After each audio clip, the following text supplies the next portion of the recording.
Alors, on est aujourd'hui avec Mathieu Bock-Côté qui se passe de présentation, alors je ne le présenterai pas. Parle-nous de ta situation comme chroniqueur. Parle-nous de ton auto-évaluation, de ton job à titre de chroniqueur. Bon, moi, j'essaie de faire un travail. Alors là, je serais d'une immodestie effrayante. On a l'habitude. Alors, sous le signe de Raymond Aron, qui disait que son travail consistait à penser l'histoire qui se fait. C'est-à-dire voir l'événement et ce qu'il dit sur l'époque, voir l'événement et ce qu'il dit sur les tendances lourdes de la société, voir le débat et l'événement et le réinscrire dans les débats qui traversent notre société. Et ce que j'essaie de faire, c'est de faire ce travail le plus honnêtement possible, sans jamais masquer mes préférences, mes orientations, mes choix philosophiques, mais sans non plus croire que l'autre position est illégitime. Mais si je te disais que tu es davantage un militant qu'un analyste? Non, je ne serais pas d'accord. C'est-à-dire, non. Un militant, c'est que c'est quelqu'un qui enregistre la position de son camp, la répète systématiquement, suit. D'aucune manière. Là, j'ai le nombre de fois où j'ai critiqué le mouvement souverainiste, par exemple, auquel j'appartiens au sens large.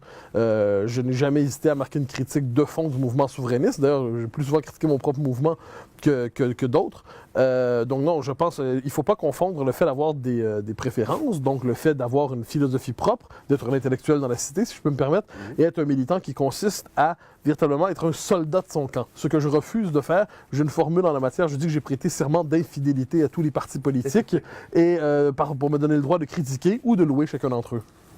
Quelle est la raison principale qui t'a poussé au Journal de Montréal? Parce que plusieurs t'auraient vu, d'aucuns t'auraient vu, en tout cas peut-être pas plusieurs, mais d'aucuns t'auraient vu au devoir. Question de circonstance, on m'a offert un jour une chronique dans le 24 heures, ensuite on m'a offert une chronique dans le Journal de Montréal. J'ai trouvé là un espace qui me convenait tout à fait, qui permettait de rejoindre un immense public. Il ne faut pas sous-estimer ça, c'est immense. C'est la possibilité aussi de s'inscrire dans le débat dans une des grandes institutions journalistiques du Québec, donc j'en suis tout à fait heureux. J'ai une liberté immense pour aborder les thèmes que je veux, de la manière que je veux. Au Journal de Montréal, c'est quand même le journal. Il y a une diversité d'orientation idéologique dans les pages opinion, dans les pages chroniqueurs. Ah non, c'est vrai. De gauche à droite, souverainiste, fédéraliste. Qui est à gauche chez vous? José Legault. José Legault est quand même, parce que j'en sais, c'est pas une conservatrice. Lise Ravary n'est pas une indépendantiste convaincue. Un instant. Oui, OK. Lise Ravary n'est pas à gauche. Là. Non, j'ai parlé de la question. Non, j'ai parlé de la gauche, ensuite j'ai parlé de l'indépendance. Je sais, mais les Bock-Côté, les Martineau, les Facal, les Ravary... on vient de nommer quelques noms, mais il y a d'autres noms. Vous prenez 95% du... Non, je pense qu'il y a une diversité réelle. On retrouve là quand même un souci d'interpeller les différentes... En fait, d'abriter dans nos pages, ça doit être comme ça que je le comprends, les différentes tendances qui traversent la société québécoise. Il y a,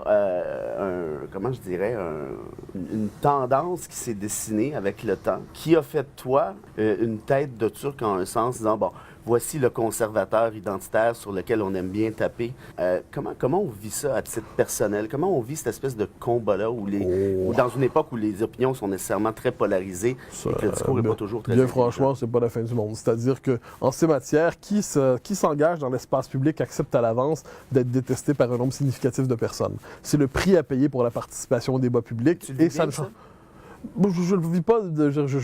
J'aimerais que tout le monde m'aime. J'aimerais que toutes les femmes m'offrent des fleurs. J'aimerais être le gendre idéal de tout le monde. Mais il se trouve que la réalité, c'est pas le cas. Ce que j'en sais. Bon, il y a la réalité. Donc, des gens nous aiment, d'autres nous aiment pas. Des gens nous soutiennent, d'autres cherchent à nous calomnier. Et moi, de ce point de vue, j'ai tendance, sauf exception, à répondre aux interlocuteurs que j'estime et à négliger ou laisser de côté ceux qui sont dans une polémique diffamatoire qui vise à détruire une réputation. Je m'en fiche un peu. On n'a pas le temps de répondre à Joe Blow de je ne sais quelle mouvance de la gauche la plus radicale qui veut me coller une sale étiquette. Ben oui, mais c'est qu'elle existe. La mouvance à laquelle tu fais référence, c'est pas le centre-gauche social-démocrate de la FTQ, c'est une mouvance. J'ai juste lancé la ligne à l'eau avec l'hameçon, puis plus.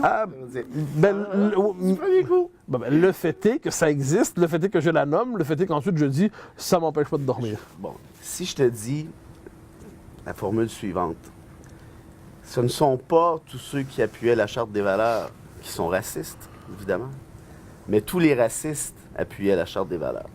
Non, je pas. Premièrement... Il y a des racistes qui n'appuyaient pas la Charte des valeurs? Premièrement, c'est une étrange manière de poser les choses. Oui, non, mais je pose la question.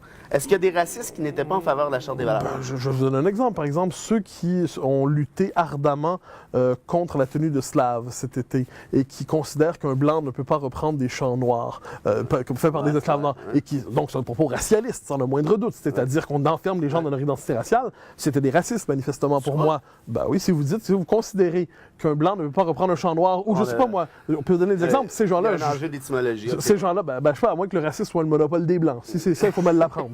Mais on était devant des gens qui étaient manifestement racistes et qui n'appréciaient pas la Charte des valeurs, j'en doute pas. Pour le reste, on ne peut pas définir un projet simplement par le fait qu'elle attire certaines tendances ou non. Il faut l'évaluer en lui-même, voir ce que ça vaut.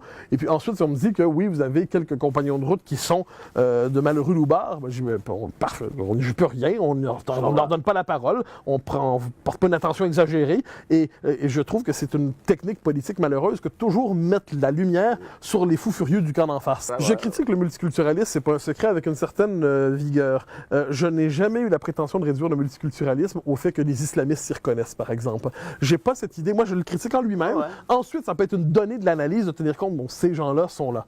Mais réduire ça à cette variable, ça serait malhonnête intellectuellement. Et de la même manière, dire que 4 bozos, 3 taouins ont soutenu la Charte des valeurs, puis qu'ils n'étaient pas avec des motifs honorables, ça ne disqualifie pas la Charte des valeurs pour moi. Ça disqualifie à la rigueur l'analyste qui met l'accent là-dessus.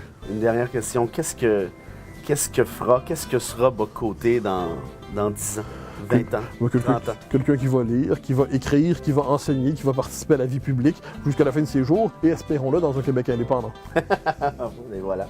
Mathieu Bock-Côté, c'est toujours un plaisir. Au plaisir. Merci 100 fois. On se recroise.